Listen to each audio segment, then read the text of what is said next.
কবি সাংবাদিক আতিকুল ইসলাম এখন ডাইলপুরি ভাজতেছে, সাংবাদিকতা ছাইরা এখন এই যে ডাইলপুরি কিভাবে ভাজে সেই দুঃখটা বোঝার জন্য এই যে ডাইলপুরি ভাজতেছে। একটু ভালো করে নাড়াচড়া দেন। আলুপুরি খাইলেই বুঝবেন। হ্যাঁ, যে খাইবেন এই বুঝবেন, না খাইলে পস্তাইবেন। হ্যাঁ, এই যে হাসি হাসি মুখ, মন ভরা সুখ। এই যে কলিজা আছে, কলিজা, এই যে কলিজা।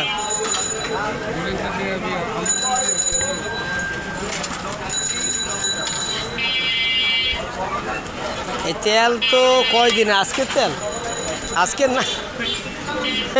এই তেল খাইলে এইটা যদি মোহন রান দেয়, এই তেল দিয়ে খাইতেছে, তাহলে সাবান হাঁটে হাঁটতে পারে, যাইতে দিব না।